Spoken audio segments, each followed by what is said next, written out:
right there just don't even care.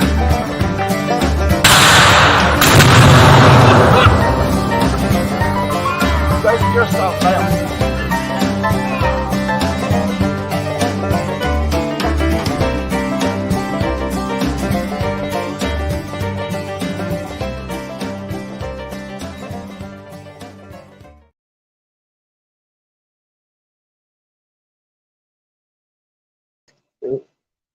There we go. It unmuted. He's hitting buttons already. What do you say, y'all? Get this thing running. Maybe. There we go. All right. It's acting up already, people. I ain't even started pushing buttons yet. I've just been pushing it. That's why the microphone is muted. Yeah. Get in here to comment. All right. What say, Tar Heel? Michael, Mr. Conley? Mike. My apologies. Yeah. Who else? Yeah, that's it right now. Hope all y'all having a good Sunday. It's like everybody's having a lazy Sunday afternoon. Anyway, don't blame y'all, especially if y'all are not singing song, different verse, but dealing with the good old hot air running around. Everybody, I know y'all folks in the North Country, y'all getting part of it now. But ain't too much going on our end, y'all. Let's see,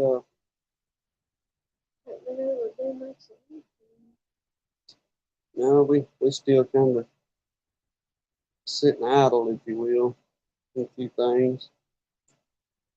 Yeah. And we did the other day, some of y'all had come in, we did a premiere earlier, and that's about the most exciting thing that we've had going on around here in the last 2 weeks. On that, what I thought was a swarm that had come in, and we come to find out it wasn't a swarm coming in. They was absconding. Beetle got them, got another one. And that's what all that was about in that premiere there. I had no idea because we had that cluster on the back of the hive there, and I can't tell you how many times we went outside the last years and you'd have a swarm come in, and well, lo and behold, they would land on the back of one of them, whether it was a horizontal hive or those lane straws we got out there, and 99% of the time, scoop their little butts up and put them in a box, and they go to fanning, and they happy as they can be, and go to getting established. But what this one threw me off was my intentions were we had a cooler morning. Now let me emphasize cooler. High Morning. 80s. Yeah, it was high 80s. So my father-in-law, he needed a few things done. He'd asked me about a while back, so I've been home with Hannah the last week. I took 5 days off this past week up until the weekend, and I was telling her, I said, well, so I'm gonna go over there and trim back some of them limbs over at your daddy's driveway and did a little bit for him while you were over here resting up some. And with my yard tools, I had the tendency to take and lay them at the last place I was working when it comes to my rake, or well, I was looking from the rake to my loppers, what I was looking for to get in and all that. So that's what got me down there by the bees, and I had seen this, like I say, cluster of bees on back of that colony. So come in, I told her, boy, y'all, I was pumped. We finally got a second swarm coming in here all year long. That was number 2 to come in. The first one came in, I'm gonna say about late. Yeah, about yeah, pretty early, and that's been the end of it.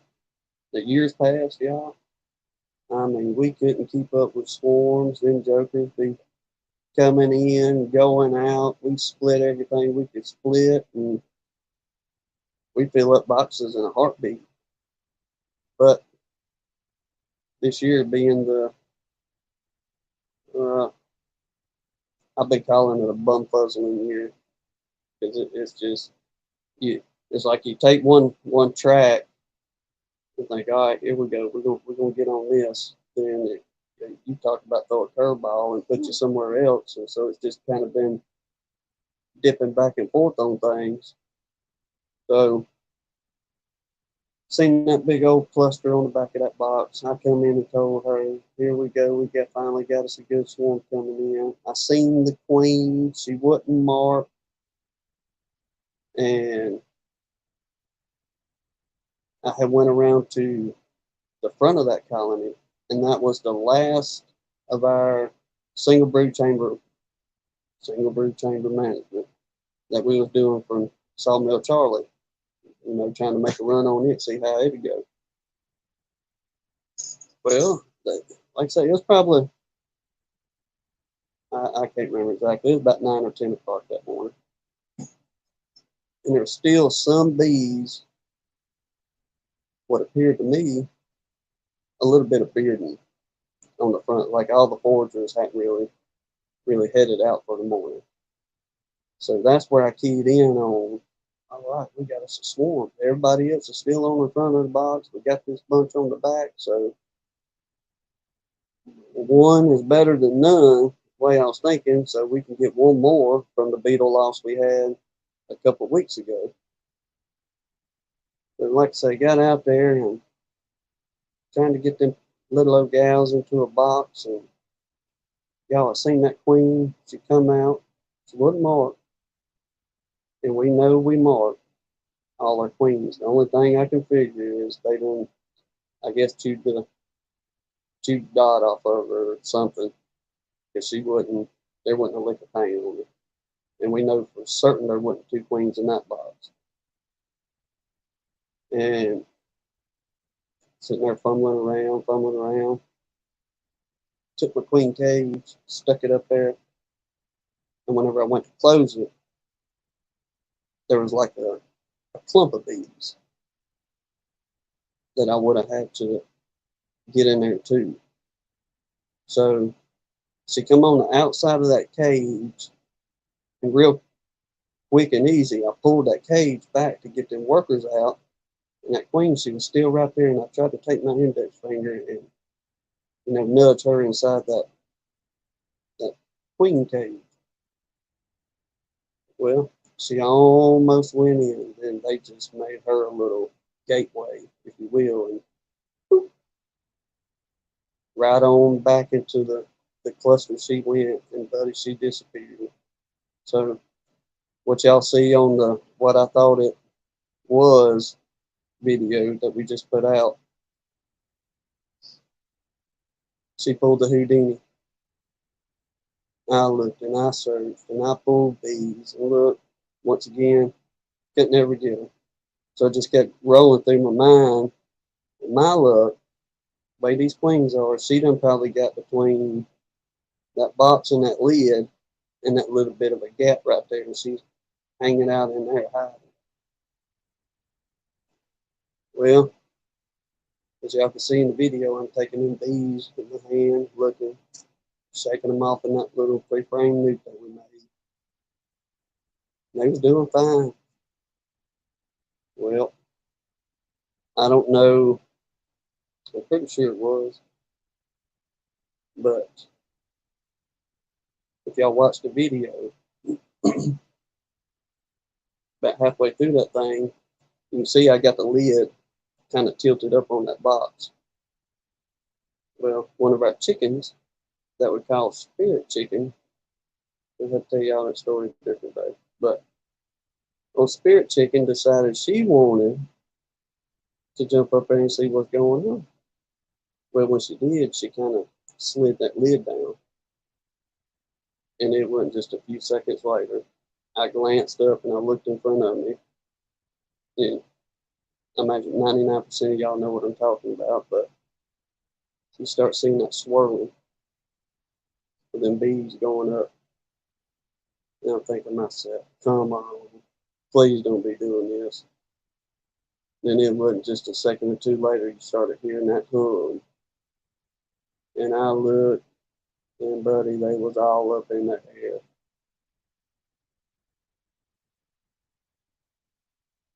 Well, I better not say this because there may be some, what they call them, PETA folks, animal people. It's been a long time since I wanted to wring a chicken's neck. I'll put it like that. And they went up. So real quick, y'all don't see it on the video part, but had some Bob Swarm lure. And I'd sprayed some down in the little nuke.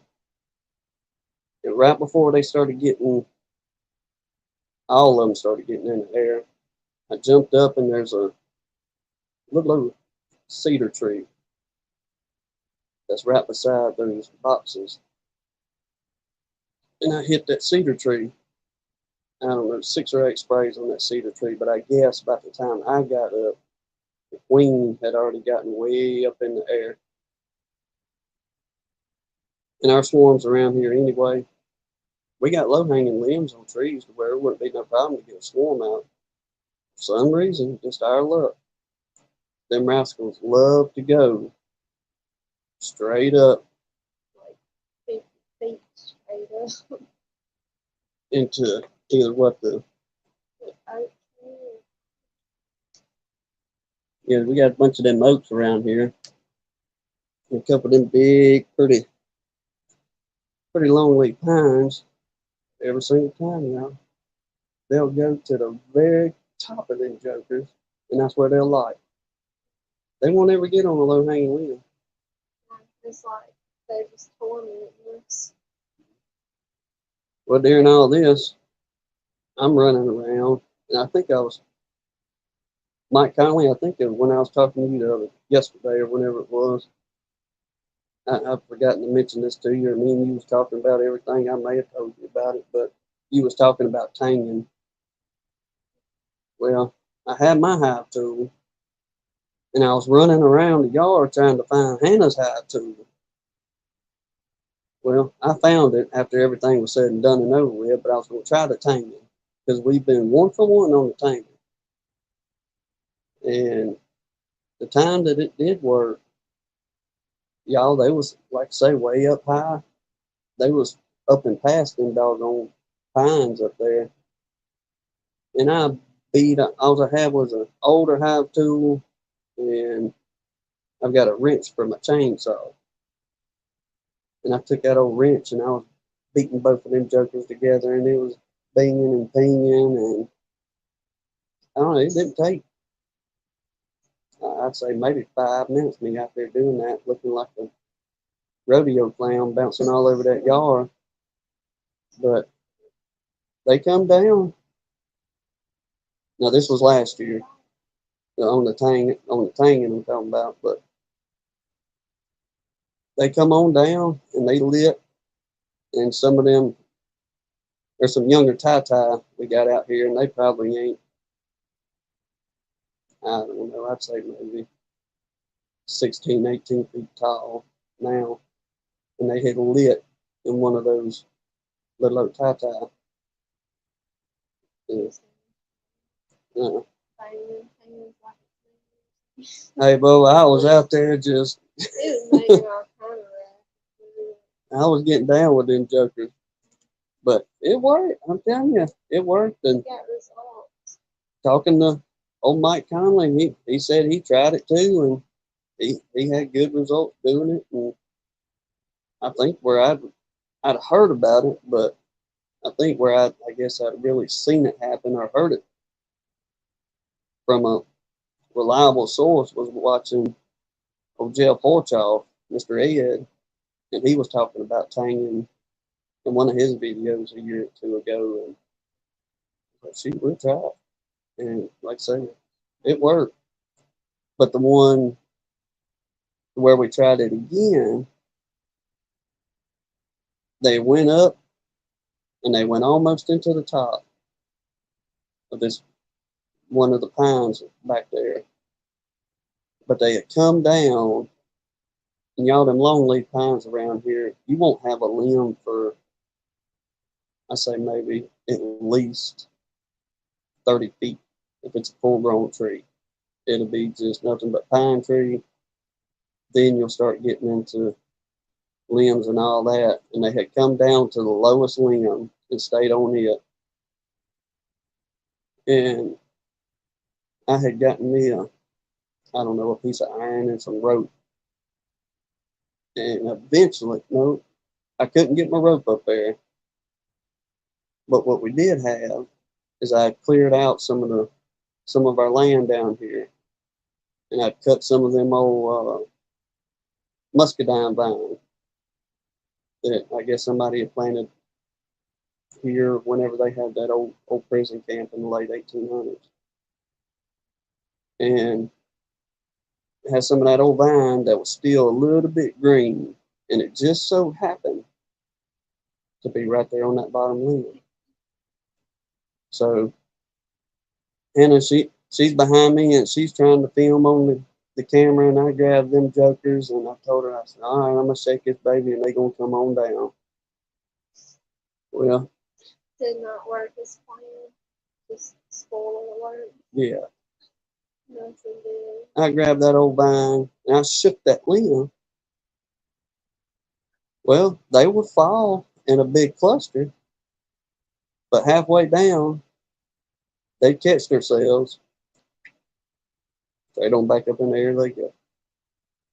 We sat out there, what, probably 20, 30 minutes, letting them regroup, Wow. snatch them back down again. They fall, fly right back up.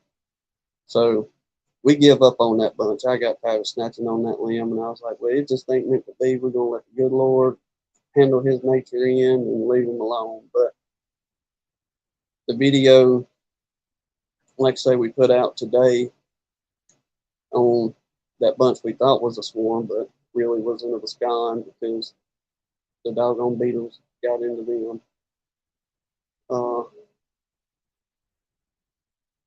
don't lost my train of thought on that. Mm-hmm. Oh, when I started noticing going in the air, I had one of them aha moments. Tell me, you got a vacuum inside. Why didn't you go get your everything bee back and just suck them up, leave them in there until nighttime? Then go out there, shake them into a box, try to find a queen, cage her for a couple of days, let them kind of get established in that new box, and we was going to steal some frames of brood and honey and all that good stuff to hopefully keep their tails in there. Should have listened to my gut people. They'd probably still be here maybe, because that was about 3 or 4 days ago now, I guess. And could have went out there, say maybe, and took and turned her loose. But lessons learned. Yep. Lessons learned on that.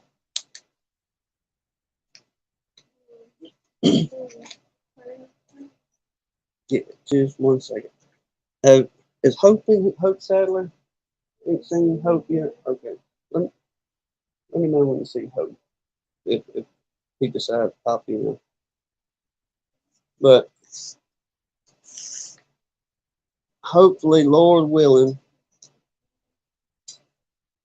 most of y'all, I imagine, pretty well all the names we're seeing in here was in Charlie's chat Friday, and we kind of went through with what's been going on with Hannah and all that. And long story short, we finally got the doctor's appointment to go tomorrow, and they're going to do the scope to see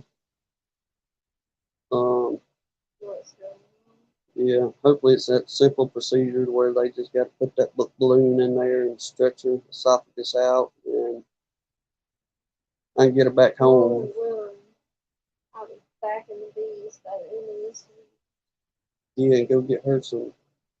She been telling me if this they get me fixed up tomorrow, we're going to the catfish house Friday, and I'm going to get my. She likes her. Or y'all, if y'all ever come down here and visit with us on a Thursday, Friday, or Saturday, We'll take y'all. yes, there's hope. All right, good deal. Uh, but buddy, y'all talk about it's all American farm raised catfish right across the state line in a little community called Rocky Creek, just outside of Lucydale, Mississippi. But you talk about some food that'll make your tongue slap your eyes out. After 15 days of no food, I'm dreaming about catfish. Literally.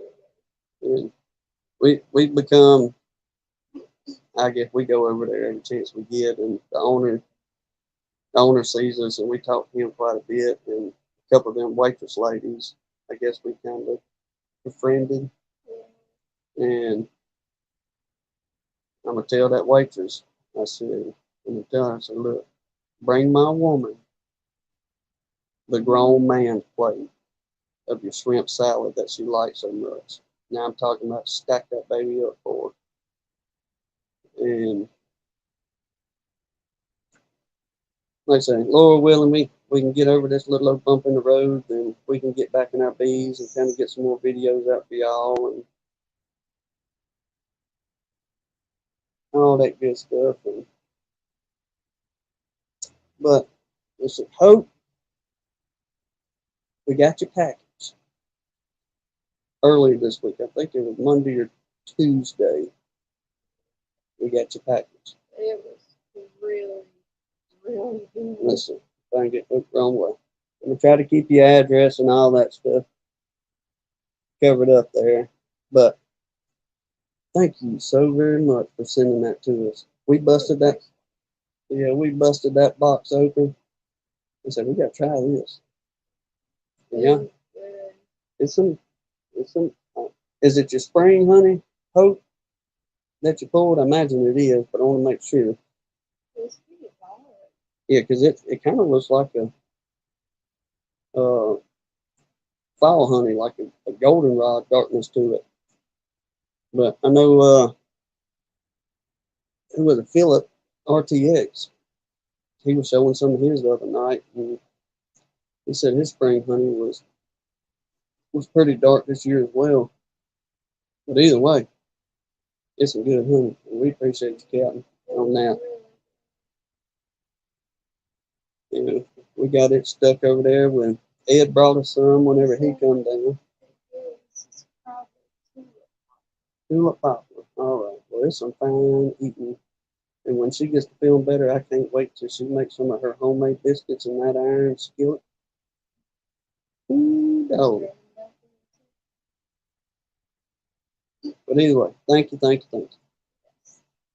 greatly appreciated. Let's see. Let's say Ed brought us some earlier this year. Ed, son of one, whenever he come down and visit with us, then He had some good. and Lee said he had a son because he was going to see Ed and Granny and Bruce, I think.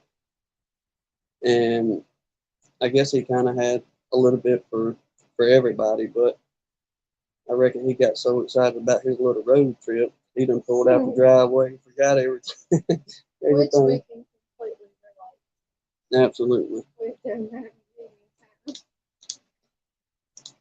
Yeah, because you don't want me to remember anything coming from the house. I quite often have to, on my cell phone, I call it my dummy list. And the first few times I started doing that, she's like, Oh, I got mad the first because of work. Like we sync the calendars on our phones, so I don't have to enter stuff in both phones. I can just put it in mine and it shows up on his. and vice versa. The first time he made one of them so-called dummy lists, it woke me up, like started pinging at 5 o'clock that morning. And the only message I saw that flashed across my screen was "Don't forget whatever it was, dummy," in all capital letters. You talk about come alive. I come up out of that bedroom. What do you mean calling me a dummy at 5 o'clock in the morning? Yeah, she was a little fired up I on was that. mad. So I had to quickly explain myself at 5 a.m. Yeah. Look, that's for me. You know, I'm telling myself, look, dummy, don't forget saw blades or, blocks or whatever we need. Yeah. So maybe you should warn somebody before you don't send a 5 a.m. notification talking about a dummy something. So, So if we ever head out on a vacation or anything like that, that's what I have myself. Is my dummy list. Don't forget this or that, and so on and so forth. So, It was funny once I got woken up, got some coffee in me and calmed down, but it was not a pleasant way to wake up. but I guess we'll go on, and most everybody knows we have our prayer list. It looks like it's all familiar folks in here right now in the comment section anyway. But if not, if you're new watching us, we appreciate you. And feel free to come in and chit chat. And whenever we get that link set up, you're more welcome to come on in here too. Ladies, y'all are welcome too. I'm more than welcome to. We try to keep this to where you ladies can feel comfortable coming in here. It's not just a bunch of dudes chit chatting. We want to hear from the women too in y'all's beekeeping world. How are y'all doing things? How's it going in your yard? And that's right. Y'all can vote. That's his favorite line. We tell him I can do something. Yeah, women can vote now too. And she gives me that right there. Mm-hmm. He knows it. But like I said, we've been starting this prayer list for fellow beekeepers and friends and family too. If you got folks that in your family that's ailing, or Prayer does it for everybody. but our list is unfortunately growing, but we're happy to do this as well. So y'all don't get me wrong on that. Please don't get me wrong on that. But the list is growing, and there's a lot of folks out there in need right now, and it's everybody in our little beekeeping community here that's in some type of need. But I'm gonna go through the list, and any of y'all, I know some of y'all are keeping up with what we got, and whoever may have something somebody in the chat, let us know. That way others can jot them down on their list as well. But Lee said he was feeling a lot better today. Asked him earlier in the chat. good deal. Definitely keep him on the list. This good to hear his. Let's see, we got Keith with Larimore. Now on the last one, he seems to be coming on around. But he still got a ways to go. We got Keith and Larimore, Mr. Mark Miller, dealing with what he's dealing with. But he should go. I think he said his next appointment is next week. At MD Anderson. And Definitely keep him in mind for sure. we got Lee. She had just mentioned. Lee, sounds like you're starting to feel a little bit, brother, a little bit better. He still got a long way. Are you kind of able to get up and mosey around a little bit, or are you still in a bind like you was the other night? And let's see, we got Lee, Earl, hillbilly beekeeping. He's still dealing with some issues with his neck. Just kind of giving him fits still. Miss Chris, which is Ed's wife, son of one. He just came in the chat. Maybe he'll give us a little update on her. James McNally. Now he's home and all that. He was home last week. And we kind of seen him in some of the chats. Yeah, he was talking in, I think, Charlie's chat saying he was getting better, but he was still, you know, like dealing with things. So he needs to stay. Mr. Pat McCaffrey, Dirt Rooster Daddy. Pardon me. Dirt Rooster Daddy. He needs our prayers, y'all. I mean, just Their as, whole family, yes. really. I'm not going to divulge any information, anything like that. You know, Dirt Rooster wants everybody to know exactly what's going on. Imagine the man will let folks know, but the man is in need of our prayers as well. PJ and Hanley's Homestead. So he goes Wednesday, I think, for his back surgery. He was We got Michael Tangway. Hannah had wrote down here workers in Vermont, road workers in Vermont. And Sawmill Charlie, he had kind of chirped a little bit the other night. Now Charlie, if you're in here, please correct me. But he's getting a little bit of relief, but it wasn't what he had in years past. So Charlie's still dealing with some back issues and all. Claremore, we do have Brian and his family on Yes, and that was my next one on the list there. Brian from Flower Street. His mama departed sometime this past week. And if y'all kind of jot him down on your list as well to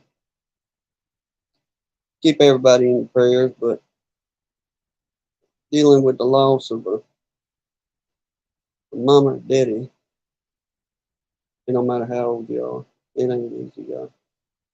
there. No, it's So y'all lift him and his family up as well. Comfort them. it's really hard for a mom. Who'd you just got down there? Oh, the son died. She said she gave me her first name there, but so she's been having a rough time asking prayers. I told her Yes, ma'am. put her on Deb at the Sun Bunny. All right. Yes, there. ma'am. She put it in the chat. Like I say, anybody else you got unspoken, Yeah. you ain't got to say nothing. We know. We got them ourselves. I mean, just like Dad did just a second ago, I need prayers. We don't have to have a reason to pray for that at all. Let's see. This pod just came in. Trying to think if there's anybody else that we may. If there's anybody else we overlooked in this, or Yeah, y'all please let us if you don't want to put anything out there, feel free to shoot us an email, and I promise you, I won't say, hey, old Johnny Smith down the road, he's got old lady problems. You need to pray for him. It won't be anything like that. We'll just something to us in private. We'll just add you to our friend list. If it's not brought up in the chat, we're not going to be the first ones to divulge anybody's business. Please, please don't think that. Like I said, we don't need a specific reason to pray for somebody. Y'all just all you gotta do is say, we just pray that. So the ones of you, the prayer warriors out there, thank y'all too. Because the more the merrier, as I say. Good Lord's listening. And Keith at Larimore. Proof of that. That's it. Prayer really. Now, like I said, y'all, maybe in the next week or so, I'll get back to my little beekeeping news and rummage through everybody's videos and kind of pick out a little bit of something that we can. Gosh, it's been kind of crazy the last couple of weeks. Yeah, It's been all over the place. I'll be honest with you. I'll sit here and look at a little bit of YouTube, but it's just really haven't had the time to get in and watch. It's hard to watch everybody's videos, but I do try to go through and say if we mentioned DC last week, I'll try to go through and find somebody else and see what they got going on and just kind of give you highlights of what other folks is going. But Lord willing, maybe y'all don't hold me to it, but next week or two, I'll try to get my little breaking news going back on, and we can kind of go off that a little bit. But I did some. I think we mentioned this in one or two other lives a while back, where we had went to uh, the county, our Mobile County agricultural co-op people, whatever you want to call them, the folks that looks after native plants, native wildflower, and pollinators. And they have a pollinators program going on down here. And from the way I understood it is they come out, they look at your property and say, okay, you've got these native plants here, you got these invasive species here, and they kind of help with land management, erosion, and different things like that. And if you qualify and able to get the grant, well, these agricultural people come out and they do all these soil samples and just it was actually pretty cool the things they was talking about doing, coming out and doing, and they help you get hooked up. I'm hoping, like all other states, maybe have a similar program going on. Y'all check with your counties and see if there's a pollinators, what they call it, pollinator grant, and see if they got something like that in your area. It's worth a shot. All you got to do is fill out a few pieces of paper, and if you qualify, they come out and look at your land and say, okay, like I was talking earlier, you got your native species, you got invasive, need to get them out of here, and they help you. The way she explained it to us, that there's certain nurseries around us that all they do is pretty well raise the native pollinating plants and flowers. So they get you hooked up with them.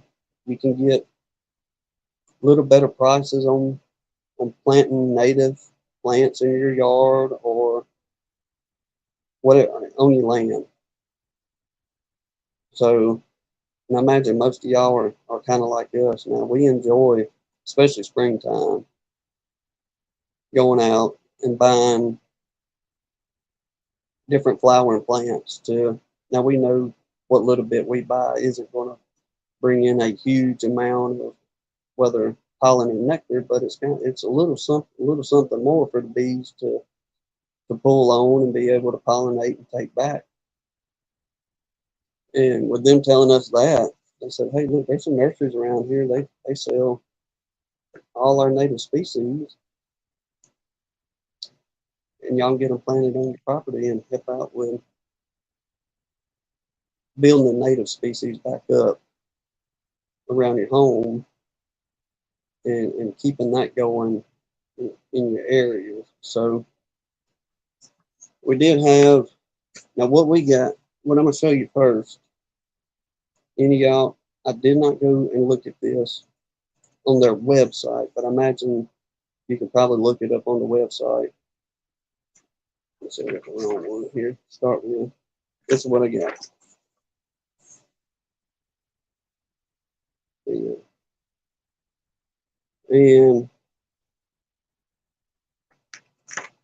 they printed all this off for us while we was down there. I mean, we come home with all kind of stuff. But this is through the Alabama A&M and Auburn University Extension. I guess I should have looked all this up before I told y'all to make sure you could go on here and see. But on this particular printout they gave us, y'all, they got zone from zone 2 to zone 11. So that's pretty much everybody from the top of the U.S. all the way down to the tip of Florida and Texas down there. But it's got lists. Let's see, it's hard to do there. But I say it's a list of all the different plants, their species, the scientific name, if they're native or not, whether bees enjoy it, whether butterflies enjoy it, the bloom time, summer, spring, fall. It's a full list of, y'all, there's probably, I don't know, there's probably 100 different things in here, probably more than that, really. And it tells you what your native species is, if it grow in that zone, and it being a pollinator or nectar producer to help with not only the bees, you got your butterflies, you got your bumblebees out there pollinating. And I think I was reading in here, like down here for us in Alabama, there were, I think it said that we have 13 different types of bees, if you will. From the honeybee to the bumblebee to the mason bee to, there was, I don't know, there was all kind of different bees on it. I had no idea we had that many so-called bees around here. I knew about the little old mason bee and ones like that, you know, your old bumblebees and your carpenter bees.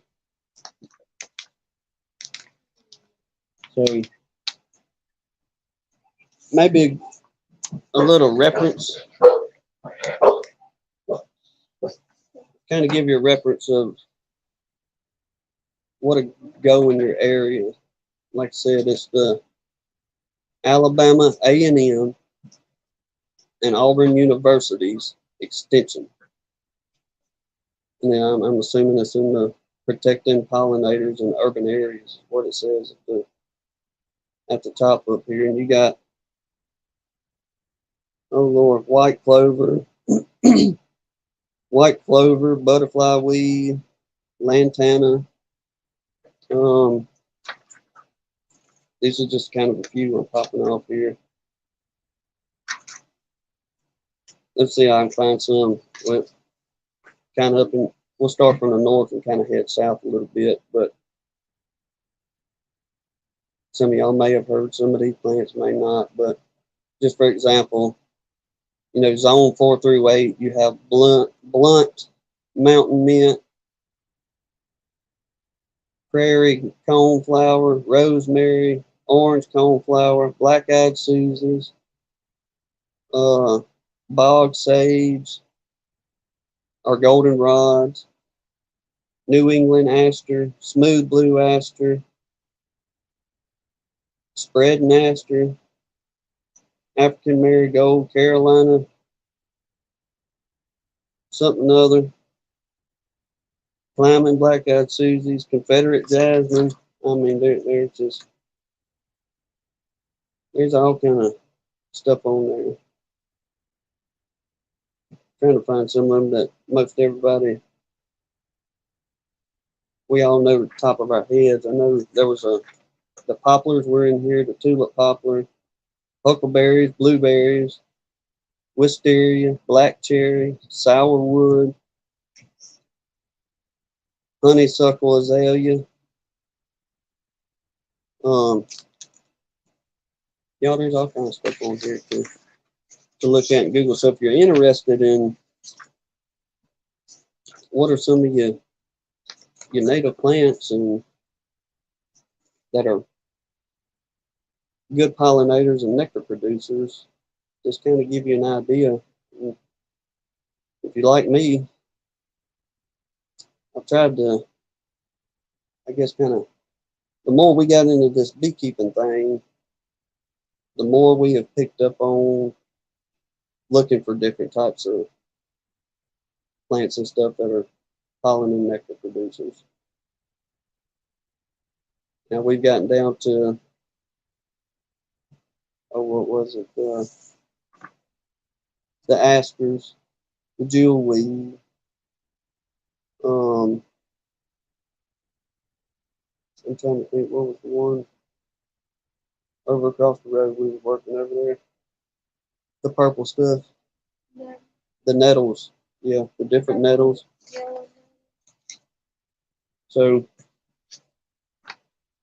you can get you an idea on the names, and you can go back and do your Google search on what they look like and what type of flowers they put off, and get you a plant ID. Okay, we've been going an hour already.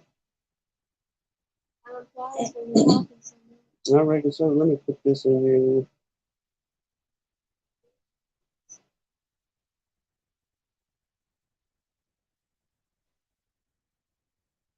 Yeah, see what I changed the name to. Did you?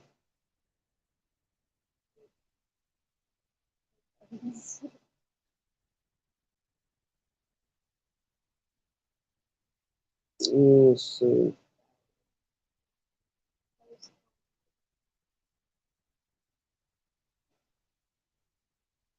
I'll get this link in here, and y'all come on in. You got a point, Larry. He said buttons isn't working. Yeah, yeah. He's liable to disappear.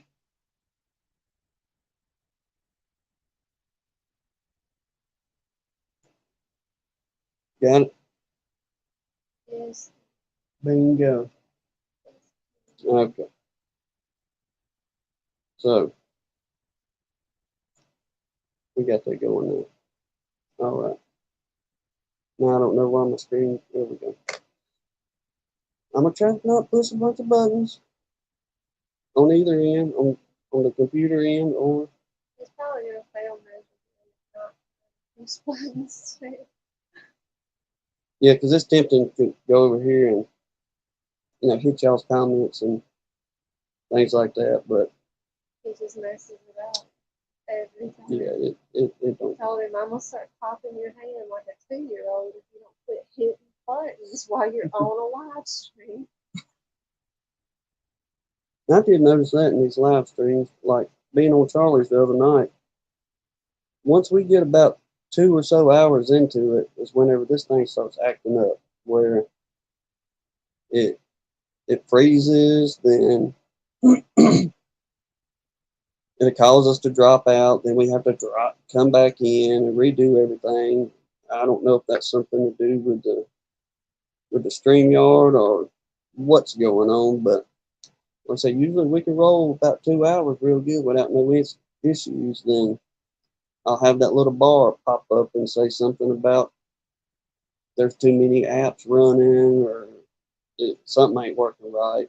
Then hit the refresh button. And whenever I hit the refresh button, going to push them buttons, it knocks us out. Then we have to come back in. So most of the time it messes up because he's just so impatient. Hit one button and it doesn't immediately respond, and he's just gonna start slamming on it.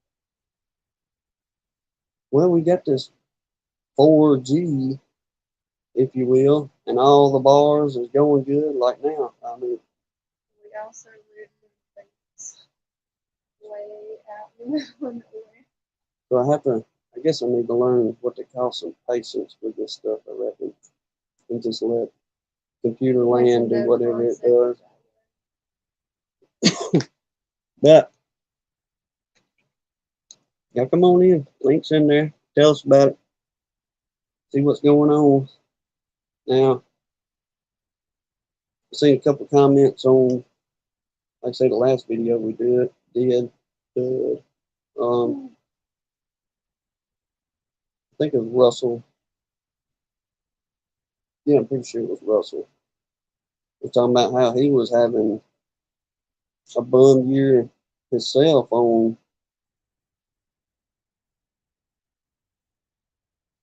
nothing really producing. Thank you, brother. We're so happy that we'll put it on our little. We're gonna try it first before we put it up. I tell you that.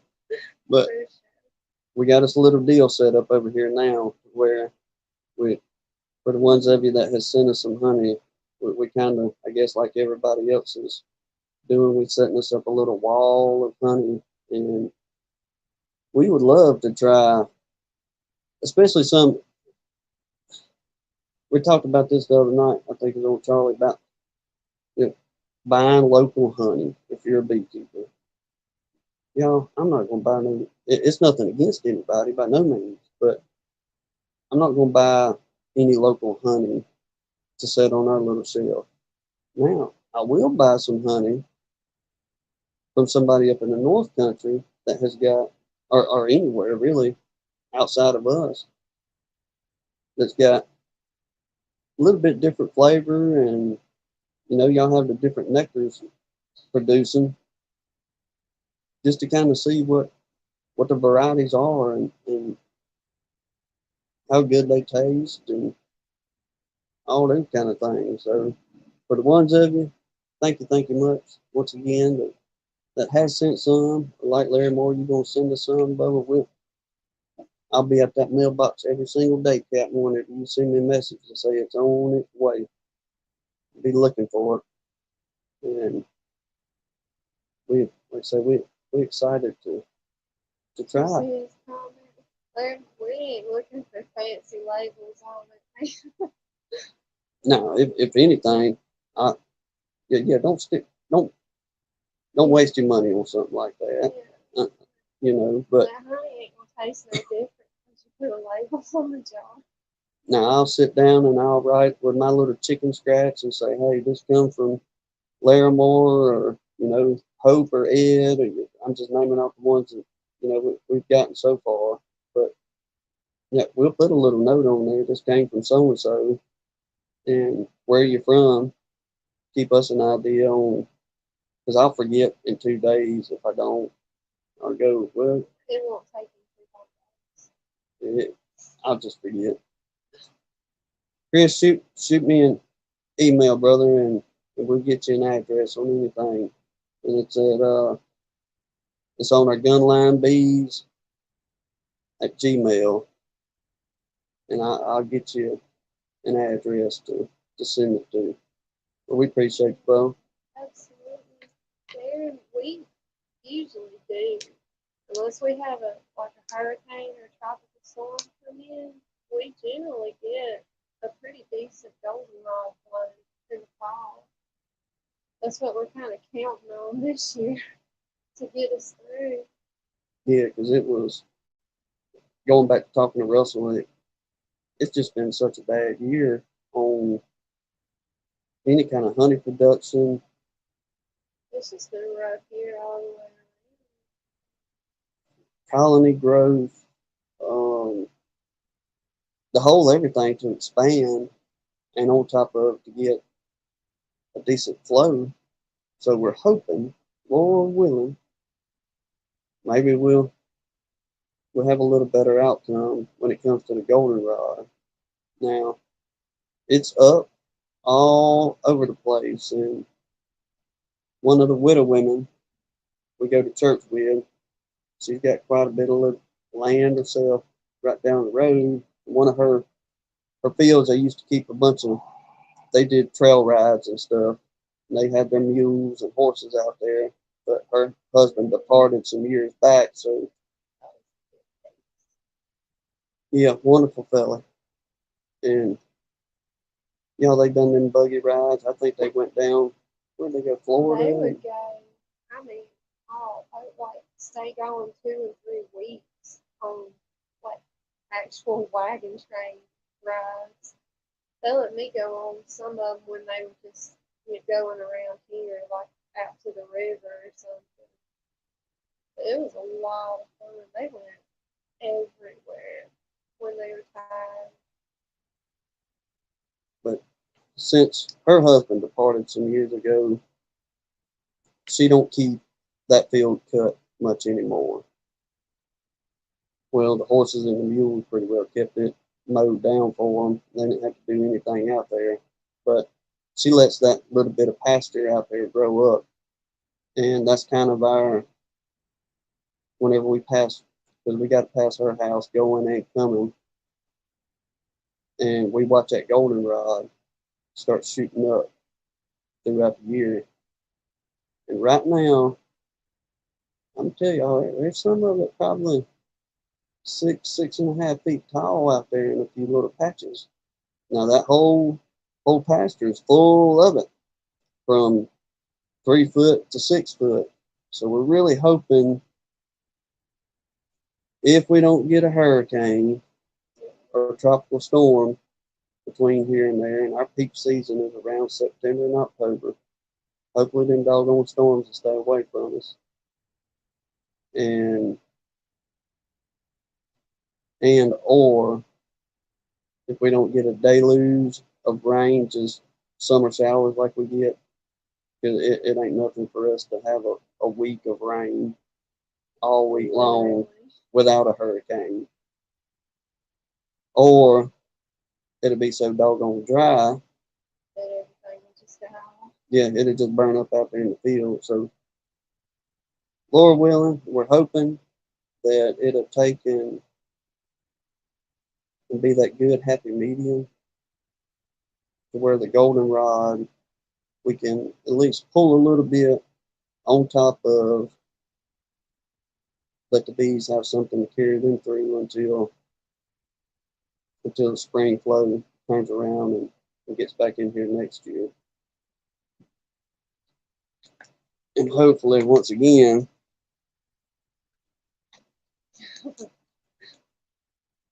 things will turn around next season, and we'll get back on track as far as flow.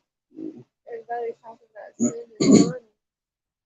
The total will end up doing a whole video of just tasting everybody's honey. But Darren said, let's do a live honey tasting video. Hey, we'll do it, man. Y'all send it on. Fill the mailbox up. We'll do a honey taste test from all over the country. I'll bake a whole pan of biscuits and we'll just have some honey taste. Y'all send that honey on. I want some biscuits. Mm-hmm. Well, Katie, your homestead just Appreciate it, Brad. Appreciate you dropping in, coming in, brother. Good to see you. Man, y'all hit that link. Come on in and tell us about it. But like I say, it just be nice to hear from some others that are actually having a good year this year. I think Todd out there in California is having him a pretty good year.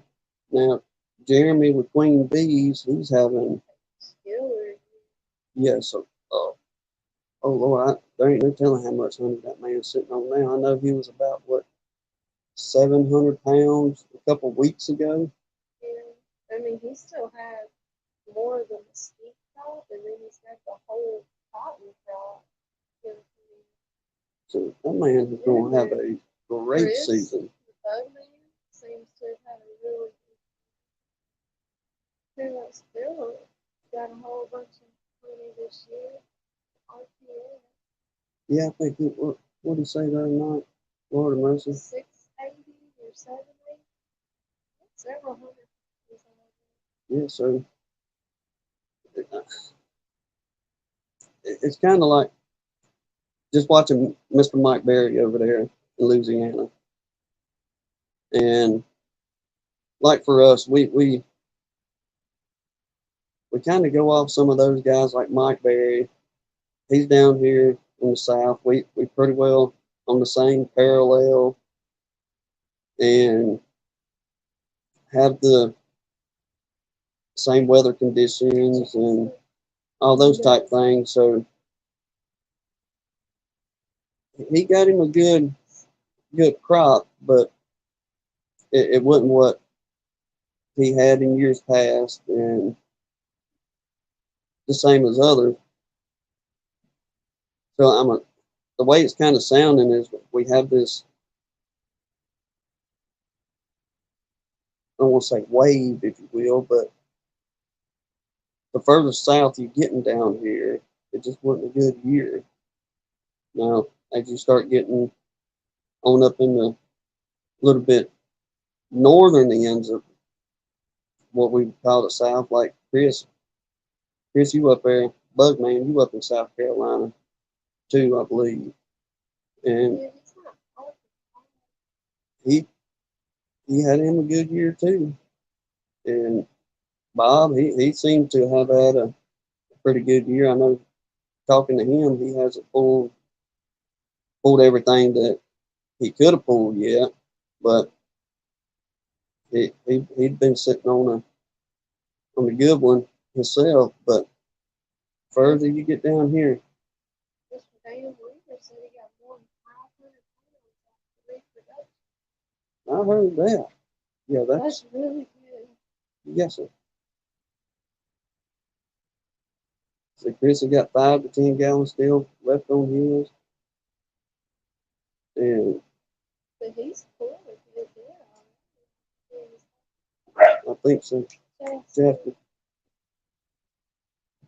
he's in his terrible twos, y'all. Sorry.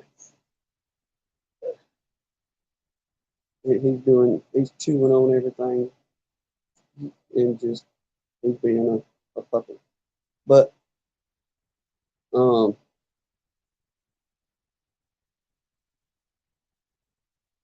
once again, lost my train of thought. But not a good season for us, y'all. Not at all. So that's why that's why we're really counting on this fall flow to carry us through. Now we know we're gonna have to start. We haven't started open feeding yet. And the reason being is these last few issues we've had with the hive beetles. And like I said, there's probably some frames in there that we could have salvaged, but I wasn't going to take a chance just in case there's something in there that we couldn't see. So we just took those boxes, turned them up on their side, stuck them on our little bench thing we got out there, and instead of it taking, I say 3 or 4 hours for them to rob stuff out, it's taking them really a few days to rob it out. So in my mind, that's kind of telling me there's still a little bit something out there that they're pulling in, and we haven't really gotten into the full dearth on everything. Now, year before last, during dearth, uh, year before last, when we was into dearth, it was every day. Them little girls, they would pull 5 gallons of sugar water in that open feeder. Yeah, I mean, go set it out there that morning, go back out later on that evening, and they'd have pretty much every bit of that pulled out of that 5 gallon bucket. Last year, and I was talking to Mr. Mike Conley about this yesterday. Now, last year, we started feeding in, I think it was late July. I'm thinking, well, everything's getting burned off, so let's go ahead and start feeding. And we had gotten our Apis biologics, and we was anxious about trying it as well. So we started putting the open feed out late July, thinking, well, we're gonna have to feed them all the way until the goldenrod starts showing itself and they can get whatever they can get off it as far as the main flow. And they wouldn't hardly touching it. I mean, they get on it, don't get me wrong, but it wasn't nowhere near like year before last where we was having to fill up a 5-gallon bucket every single day. Excuse me. One of the church women brought us some potato soup. I had me a big old bowl of it before I got on, so pardon me on that. It was good. Good. It was good. But back on the open feeding, they wouldn't hardly touch it last year. It'd sit out there 3 or 4 or 5 days, and we still have maybe half to 3/4 of a bucket. And if you open feed, y'all know what I'm talking about. If you go out there, usually day 4 or 5, you can really start smelling that ferment in that bucket. So it got to the point where we was really wasting more than what it was doing any good. So we pulled the feed. I don't know. We did this for about 2 or 3 weeks, where we test the waters, see if they do it, we'll stop. Then another week or so roll by, stick a little bit more out there, and it was kind of the same result throughout the season on that. So that kind of led me to believe coming into this year, watching them whenever they go to robbing, that there's still a little bit of something out there that they're pulling on instead of just the mad rush of getting out there. And pretty much you'll see wax cappings flying all over the place whenever they in that full dirt. But it, we haven't got to that point yet. If we will, I don't know. I'm hoping it'll kind of drag like it did last year, to where I'd much rather them get their natural resources versus putting some sugar water out there and adding your apis to it. Now, we a big fan of that apis. It proved itself. I'm trying to remember when we about got our first run of apis. Late July or early August, I think it was, because we was trying it for the dirt.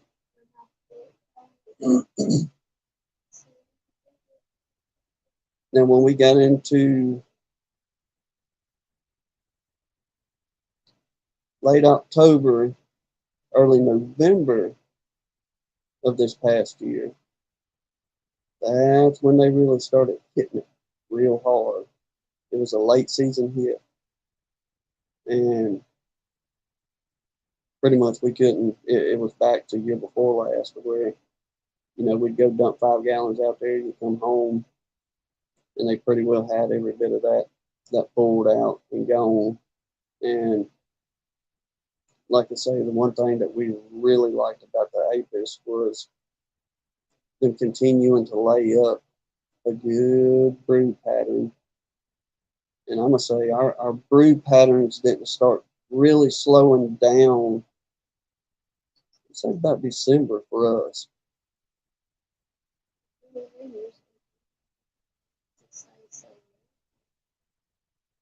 Yeah, 'cause it ain't no problem for it to be. Some years we'll just use Christmas for example. I put Christmas dinner in shorts and a t-shirt with the air conditioner running before. You never know what the weather's Yeah, it may be 80 degrees for Christmas. maybe 30 degrees for Christmas. Yep. Usually whenever we get them cold runs like that, it's like a rainy cold for us down here. Yeah. We'll have some days, don't get me wrong, to where it's bluebird skies outside. You open up, you look out the windows, and you go, boy, it's going to be a beautiful day. And you open up that front door, It's cold outside, bro. But most of the time, when cold fronts come in on a storm front, you get everything soaking wet and drizzling rain, make it miserable. Maybe, let's say, maybe we'll have a repeat of the fall run like we did last year. Because the swarms, that's whenever we was doing our poor man's incubator. That's really how we got on this YouTube kick of doing the beekeeping thing. Just doing our little poor man's incubator over there. And y'all, spring, we couldn't keep up with the swarms. We split and done, and we filled boxes. Then my buddy I grew up with down the road, he had gotten him some bees, and we split everything we could split off his. And we got to the point where we really got overwhelmed. I didn't have any more queen cages to put queens in, and we fed we fed them queens for, I think the longest one that lived with us feeding them was a little over a week. But we was making the phone calls to people say, hey, look, we got virgin queens. You can just have them. We'll send them to you, or you can come get them, what have you. But they was pretty well at the same point. It was like, look, hey, we got a bunch of cells. Then we're gonna kind of skip forward into fall of last year. We had that lull, just like anybody else, to where they're back off on the swarming and all that. But then whenever we started getting into the fall, y'all, the swarms started picking back up. So mid-October all the way into almost the end of November, I think the last swarm that we had coming in was, I'm gonna say, the last week in November. And yeah, it was late. But then that's whenever we was kind of getting into the apis putting out there, and those late swarms coming in. And on top of what we already had out there in the yard, the the queens, they just kept pushing and pushing and pushing. And they finally started slowing down on laying hard and heavy. I say about the second week into December, then you could tell it just pretty well they slowing down for the season. Then I'm gonna say we didn't get out there and even touch our bees from mid-December until late January, early February, because this may be just me, but the humidity is so bad down here, even in the winter season, that I was afraid if I pop those lids open, they have all that heat in there already as it is. And all I'm going to do is create condensation in that hive by cooling it down, popping in the lids, then slapping it back on there real quick. So from those points, we didn't even go out there and check on anybody as far as getting into the colonies. Now, whenever we started getting into mid-February, we could see that pretty well our cold weather is pretty much pushed on out of here. Now we get some fronts coming in here and there in March and April, but that's whenever we started busting back into them with early March and through on out the season. But don't know what the year is gonna hold. So we're gonna sit idle, tinker with it a little bit more. I guess not really set a plan on, okay, let's do this to make sure they're having good production. Now we'll check and make sure they got plenty of feed.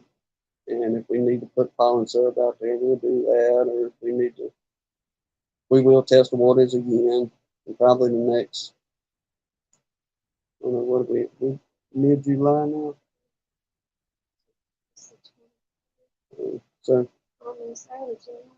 yeah, probably next couple of weeks, I'll try a little bit of open feed and hit them with the apis and see how they take to it. Now, if they don't fool with it much, then we'll give them a few more weeks, try it again, and we'll pretty well be able to tell if we're getting into a full blown dearth or if they pulling on a little bit of nectar from somewhere. So, My only plan was just to get this. I just miss playing with this. yeah, because it's really been since she's been sick.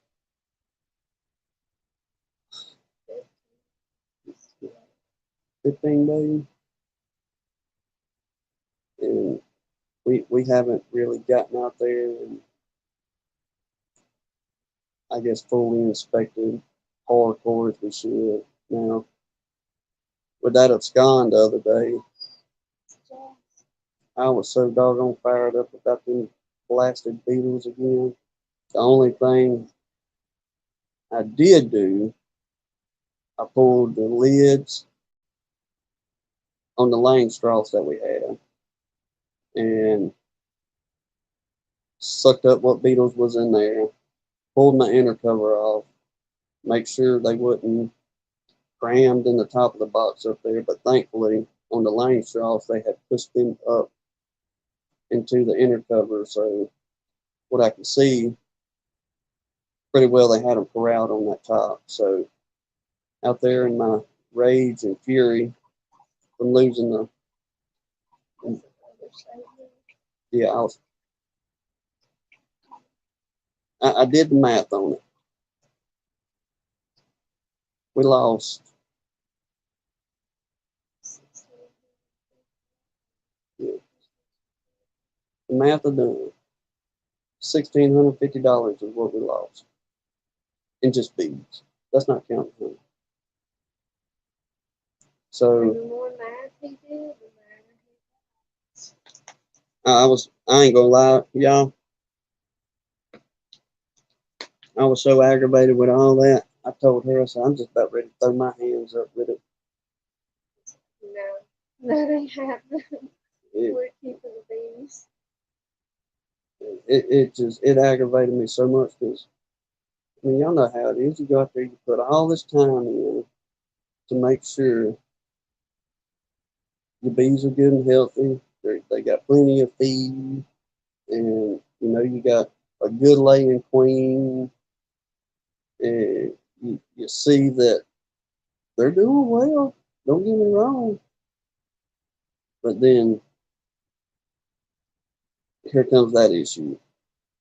So I'm pretty sure if I'd have had a good 5 gallons of gasoline in my moment of rage, I'd have probably lit everything up out there. But And then he'd have had a hot full house.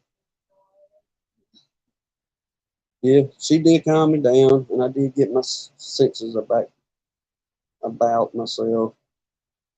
But it just, It's frustrating. And it's heartbroken. Did you see Taylor's mm-mm. said we had a great day in Louisiana, a high of 90. Like, only people in the South can understand that it's a relief to have high 80s and low 90s for temperatures. Yes. And was it yesterday we had that rain come in here? Yeah, it cooled it down a lot. Oh, it felt like spring again out here, y'all. It went from 100 something degrees to, I mean, the actual temperature, probably about 100 degrees, and the heat index was, imagine, from along with the humidity. So whenever you walk outside around here and that humidity's up that high, I mean, it, like they say, it feels like you're wearing it because it just, I can walk from our front porch to the truck.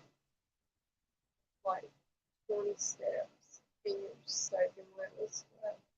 I am. She'll have me, like this time of year, she'll have me a minimum of 2 do-rags, minimum, Just one extra shirt. yeah, good extra shirt, sometimes 2, and I'm going to have me 3 or 4 things of sweet tea no matter where I go. So that's one aggravating things too. I don't carry an ice chest with me. My tea's nice and cold, and thankfully, most of the folks we work for, they tell me, "Oh, Tim, hey, bring the tea in here, stick it in the refrigerator." I'm good with that. So, but usually come about lunchtime, I done drank most of my doggone tea down, but I'm gonna save me one for the ride home. But it don't take much for you to walk outside and go to sweating. Then here's the real rub. You come home, go in, take you a cool shower, try to relax, cool yourself down a little bit. And we'll just use old Jasper for example here. You take that shower, ain't gonna be an hour or two before you get ready to lay down. Well, you take his tail outside to use the bathroom, and that few little 5 minutes that you're outside letting the dogs run around handle their business. You need another bath before you go. I mean, you literally do. You go to sweating that much, but nature's a beast, I reckon. That's just Summertime in the South. that's just part of it. So, well, y'all, I don't reckon we're gonna have anybody come in here this evening and chit chat. I done about run out of stuff to tell you, I reckon. Um, I mean, I got plenty to say, but a lot of it ain't gonna be necessarily beekeeping related. Um, now, okay, all right, here's one. The them bottom boards. That's something I need to look into. If anybody's got an idea who's the best place or the cheapest to buy these from, we're gonna try these too. But the bottom boards that's got the trays in it, where you can either put oil or you diatomaceous earth or something like that. I'm looking to buy about 5 of them things.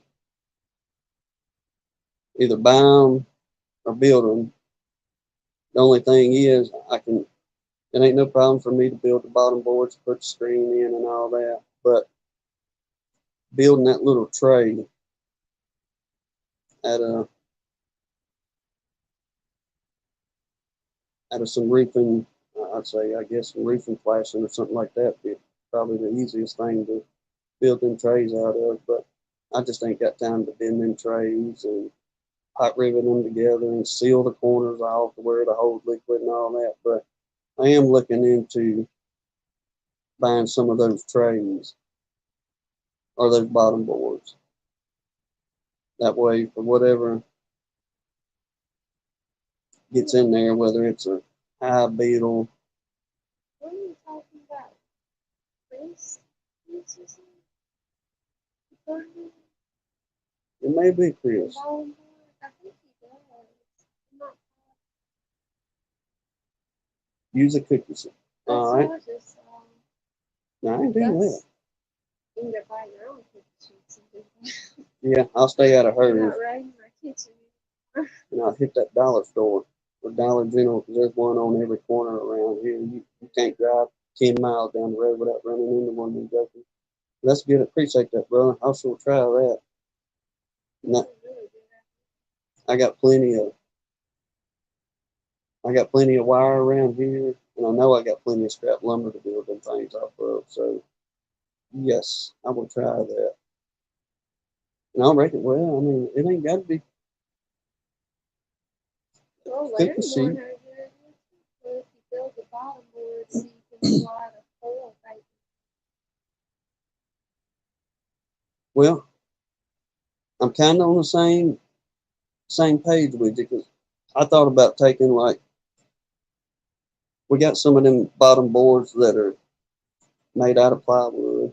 Not a big fan of it because I know what plywood and weathering do, especially if it's not treated or if it's a, we'll say a yellow pine or CDX plywood that doesn't have uh, like an exterior where to hold up against the weather. What I thought about doing is something along those lines of taking and doorbell ringing. Who we got in here?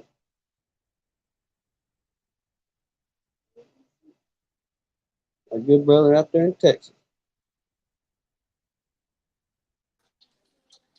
Can you hear me okay? We're, Can y'all hear me or no? there we go. Is that better? Yes, sir. We can hear you now. Yeah. Okay. I've got headphones on and I haven't tried that before. But I thought about taking that bottom board, like you're talking about, Larimore, and cutting me a good square out of that thing and putting that wire and figuring out some type of way to get me some small L brackets, or I can make me some little small L brackets where that rascal will slide up underneath there, where they'll fall into that tray versus building an enclosed box for it to set in.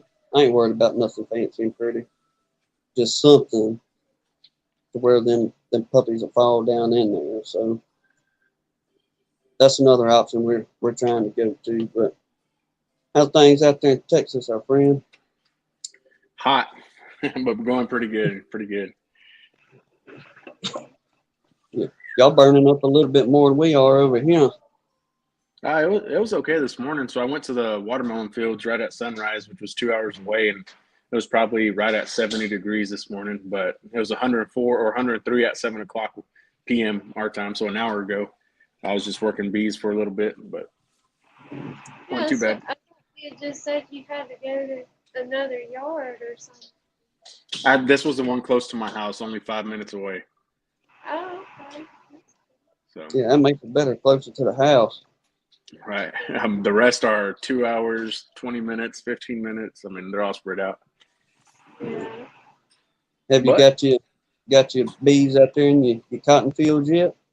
so the ones on watermelons, I have 12 out there. They're surrounded by cotton, and I'm behind. I should have taken drawn comb with me and some excluders. I just took 6 deeps with undrawn foundation, and I regret that. So now I need to make another trip because all those are booming. And then I probably have 20. Let me see. I got 15 and then 9. So 24 on cotton right now. The mesquite bloom just finished the second bloom, and I thought we were going to get a third bloom, but we're not going to after all. So that's what I did today at this yard. I pulled any honey I could, reduced them all to a single brood chamber, added a queen excluder and some drawn comb, and tomorrow night I'll move them. I'll move another just like 5 more to the cotton fields. He's still gonna have you a good season, it sounds like.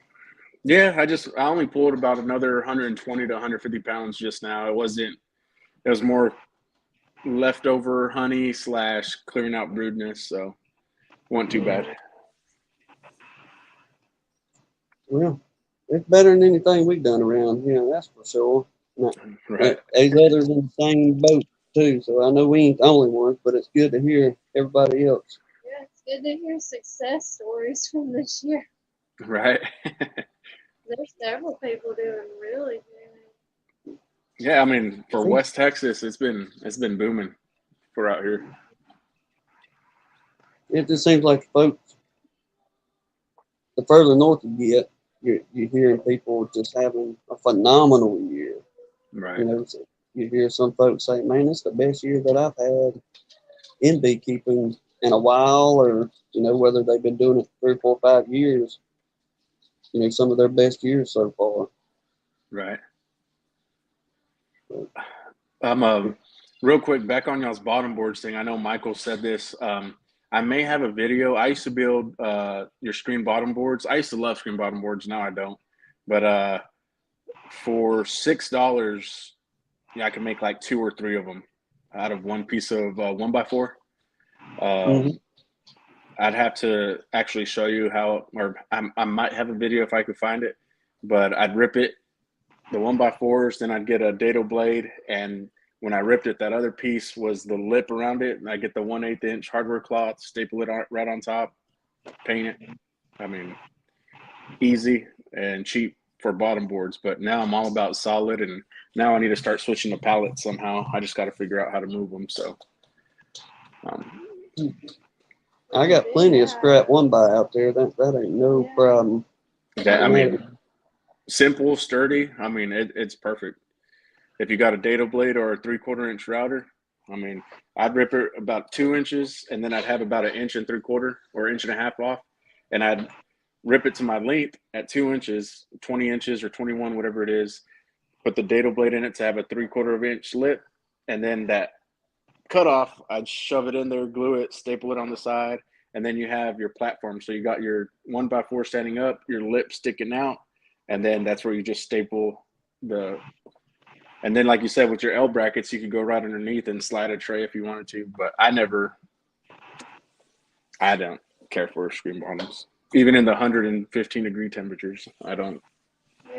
Yeah, I mean, we everything we've got is solid bottom boards, and I've never, I guess, gotten on to the part of let's run screen bottom. Desperate with beetles. Yeah, that's our main thing. Something them doggone beetles and whatever else can get in there will fall down into either oil or. I'm most likely we're just gonna fill them with oil. That way, I know that that's gonna kill them. Yeah, I remember Georgia, Alabama. Those beetles, they're rough, but probably all season I've seen probably 6 or 7 all year here, and those are mainly from removals. Because I guess it's too dry out here where they don't flourish like they do out there. Now I did go. I think it may have been Chris the Bugman or Lee. One of them two was talking about the triazide or however you say that. To throw at basically like a grub killer. Right. And I bought me a big old bag of that stuff the other day, and I was reading the directions on it, and it said so much amount per every 1,000 square feet, which was really a small amount in my book. So I didn't listen to the directions, and I threw that whole bag out yesterday.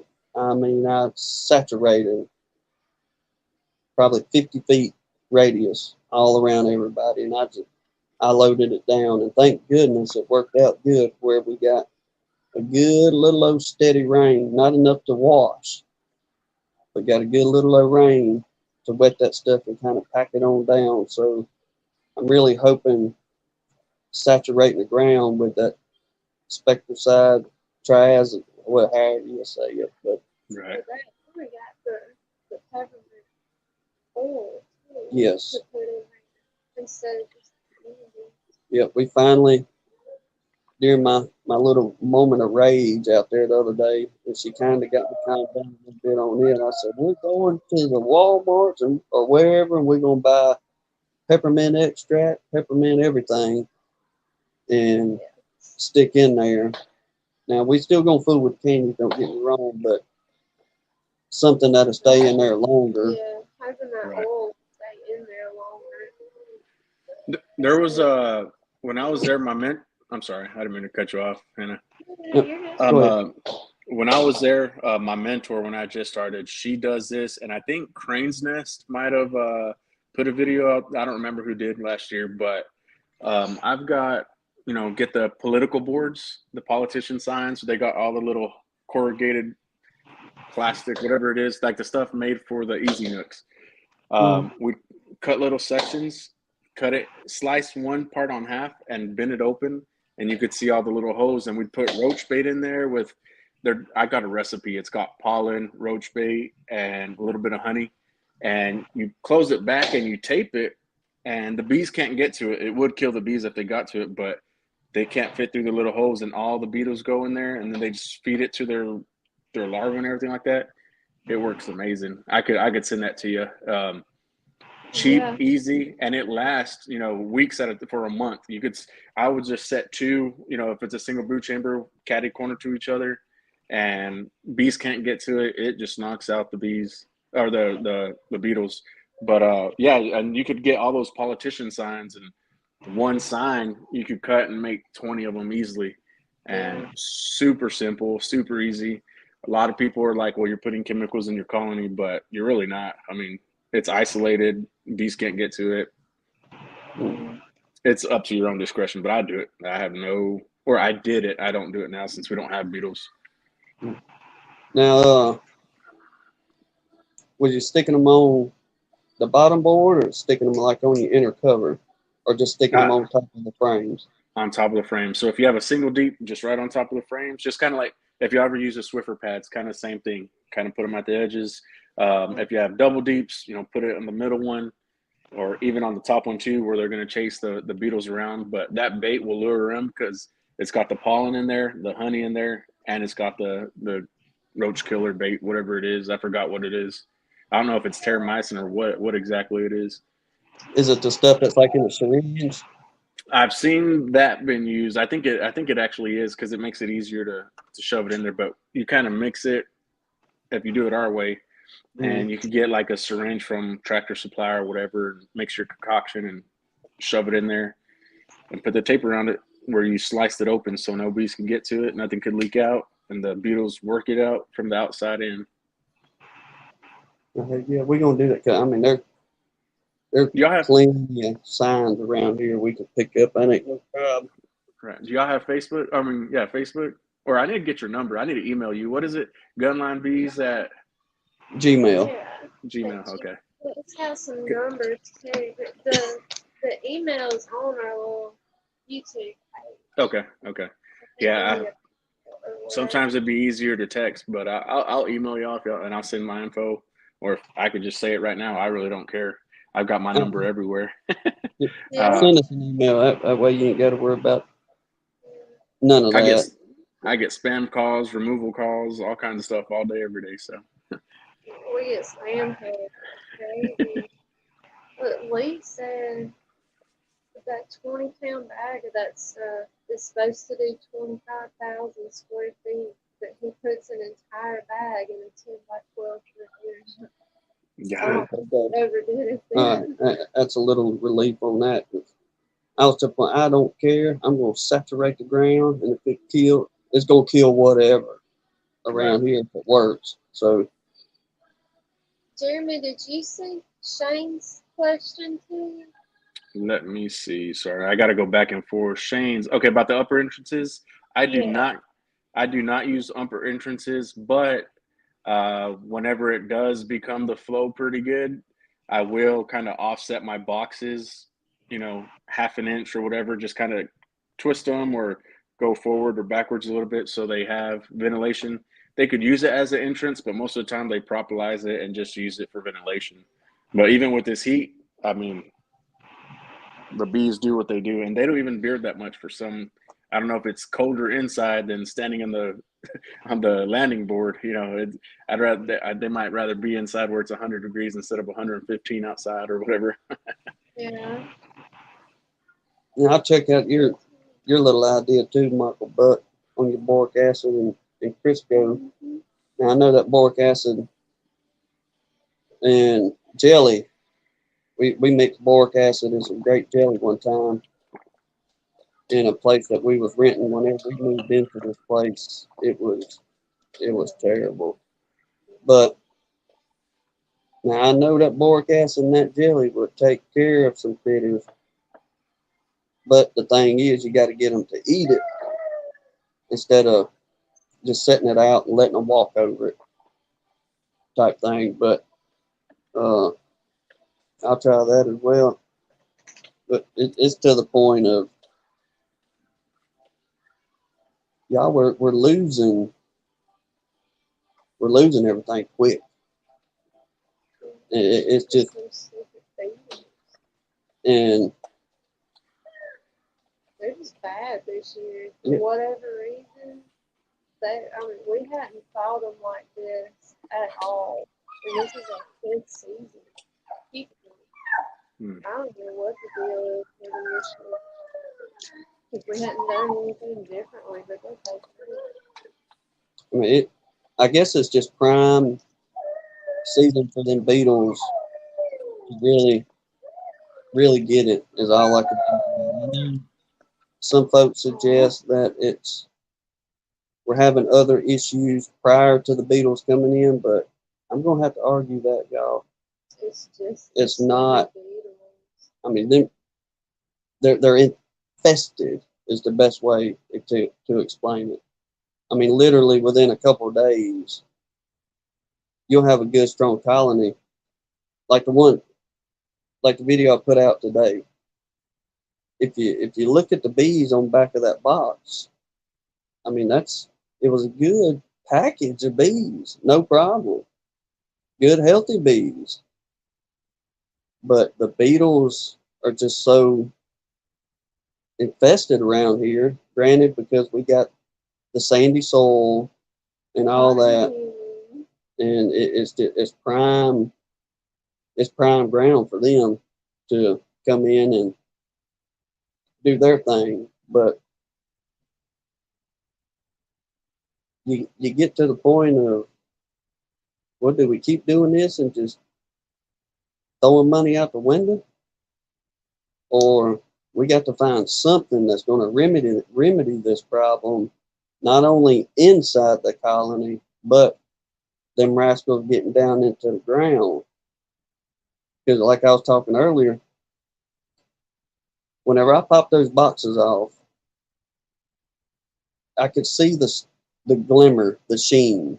So whenever you see that sheen and you've been dealing with them things, you know, well, they pretty well got it. There ain't nothing you can do. But I pulled probably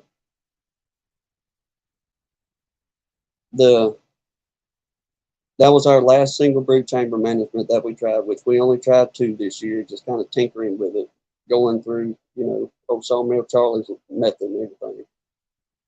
But I pulled, I would say, almost every one of them frames out of that top medium that was on there. And I could see the sheen, and I knew what happened, but you didn't have that larva really showing and exposing themselves. I guess they were still so tiny that they hadn't started crawling around real good yet. Well, when I got out there, I think it was this morning, which would have been about 24 hours, maybe 48 hours. But the bees were robbing a little bit, getting what honey they could. So I had took and I pulled a couple more frames, and when I did, brother, them larvae done packed themselves between that frame and the wall of the box. So it was when you pulled it up, it was like you took and sprinkled rice all down through there. And I mean, that's just how quick them jokers come. So you figured this is just a number off the top of my head, and I doubt it's exaggerating, but I can guarantee you there were several thousand larvae. No problem. And thank goodness we had a healthy run. If anything worked out good for us, it was all these blasted little Bantam chickens that had babies this year. And them chickens was lined up like those at a Chinese buffet or something. They cleaned house for us on getting them out of there, and I had gotten to the point I was like, well, I know I'm going to scrape these. I'm going to scrape all this down anyway whenever they rob out whatever they're going to rob out. So I'm thinking to myself, time before last, some wax moths had gotten into one of them. So I had mixed me up just some bleach water, kind of like a 50-50 mix, and one of those big. The only thing I could find around here to fit everything in was one of those wheelbarrows that's got two wheels on it, a big wheelbarrow. So I mixed that up. Well, it killed the wax moth larvae. It pushed them up, boom, within a few minutes, they was all pretty well dead. Now, them beetle larvae, that's another story. Them jokers, I just put pure bleach in there, and it was a bleach that ain't been cut that we buy from a paint store whenever we power wash. And it's hot. We thought it would kill them on contact, kind of thing. It was like they was in some kind of spa swimming pool with them. Like it didn't do anything. No, it didn't. They were literally just swimming around in the bleach. Some of them had gotten up on the sidewalls of that wheelbarrow. And when I was watching them, well, they'd get up so high on that sidewall on that wheelbarrow, they would take and turn around and go back down toward them frames. And that, like I said, I didn't cut it that time. It was just pure bleach. Well, y'all, I'm not lying. I guess I should have videotaped this, but it probably would have grossed some folks out.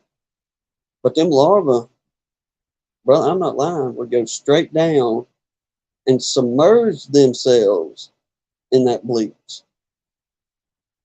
And it wouldn't do nothing. I was like, well, hey, I don't know. I give up. So I come in here, I told Hannah, I said, I know one thing that works that kills the actual beetle whenever I use the beetle vac out there. And that's just some Dawn dishwashing liquid and water that I put down in that little shop vac. Now, I don't know if it's part of it emulsifying them in that vacuum or what, but whenever we get done, I can pop the lid on that vacuum and all them beetles, they'll be dead. So I come in here and These things said petroleum. hey, I was almost there, brother, just about to it. I come in here and I robbed her dish soap, loaded that baby up. Well, that didn't do it with the bleach either. I told her, I said, the only thing else I can think of, I'm going to hit you washing powders. And I went in and I got me a big old heaping scoop of her washing powders, throwed it in there, hit it with the water hose a little bit, make it start bubbling up, get soapy good. Still didn't do nothing to her. So I just left all that mess out there for, I don't know, a couple of hours. And eventually, I don't know if they drowned or what, but a lot of them did die. And I eventually drained all that mess off. And the chickens took care of that part for me. So, really hoping between what you're saying and if you got a video, please put it out. And if nobody watches it, I will. I promise you that. To see, how you did your bottom boards and everything. And I'll definitely try because we got several frames we know from whenever we was able to get out there and inspect a while back. We got several frames I know I can rob as far as that are pretty well pollen bound. So it wouldn't be nothing for me to go out there and get some good fresh pollen. We got a little bit of last year's privet honey left that's crystallized.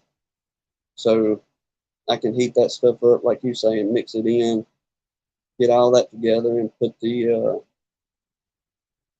bait together, like you're talking about, and I'll go get me some of them corrugated signs from somewhere. You ain't got to drive far down the road and pick up one of them old political signs. That ain't no problem. What you get?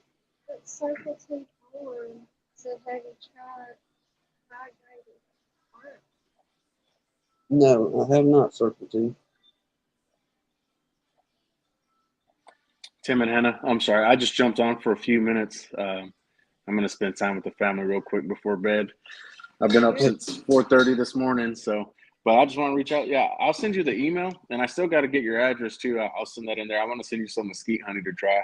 It's a little bit different. It did great at the farmers market this weekend, so I've got plenty of it and a lot more to get rid of. So I'll send you some, and then I'll send you that picture with that little recipe for it. But I hope it gets better for y'all. Y'all keep your head up and keep pushing, and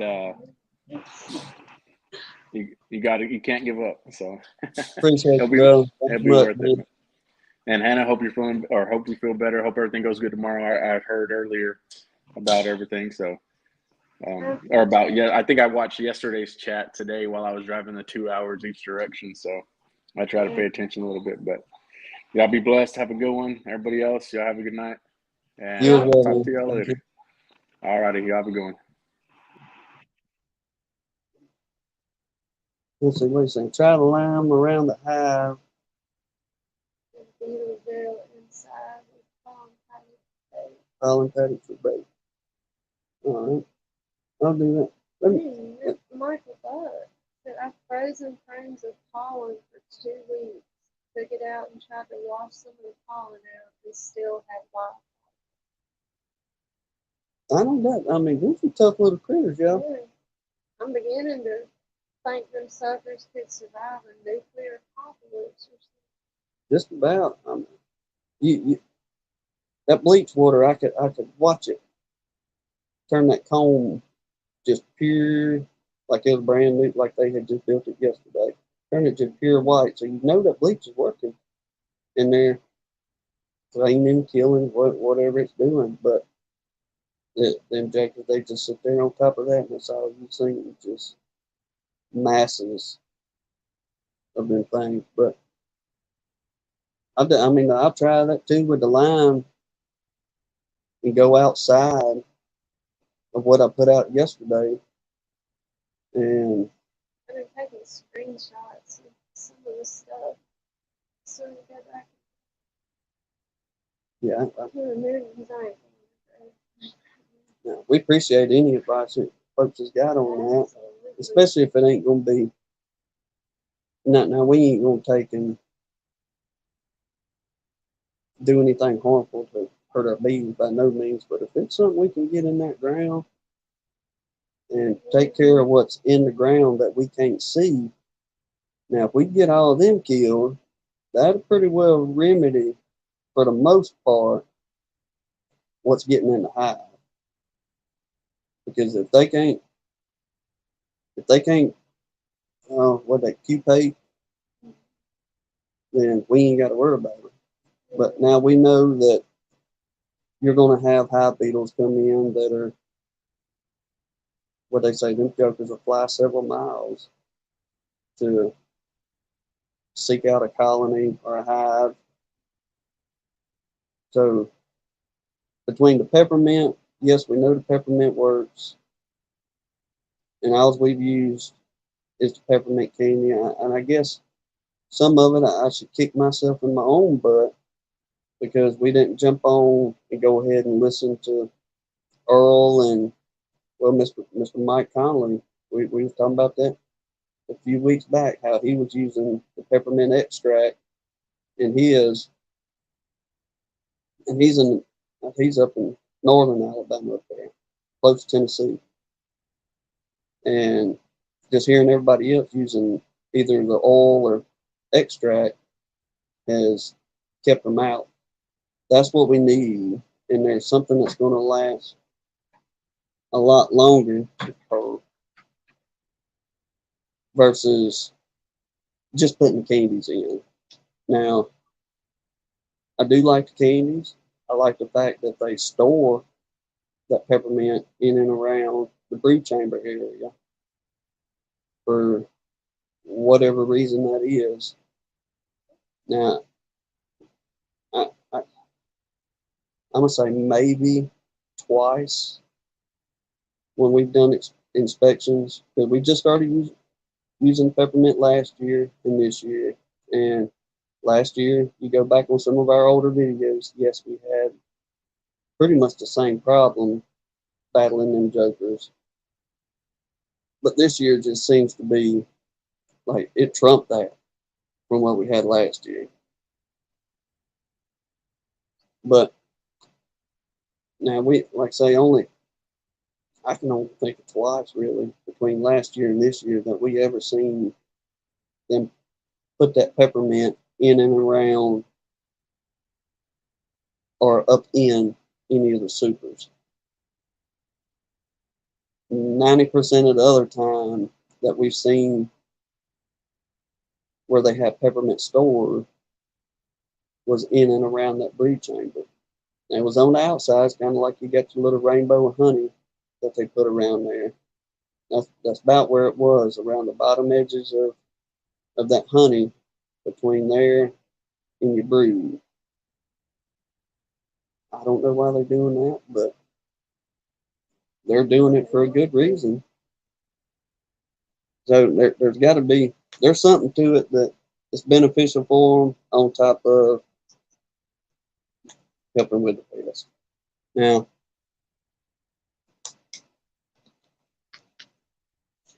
maybe next week, like I say, Hannah get over her little bump in the road, and she gets to feeling better. We can get out there and do some good thorough inspections, get everybody pretty well lined out, because there is some that, like I was telling Jeremy earlier, we do know there's some frames in there that's pollen bound. Now they bringing in the pollen, Like crazy.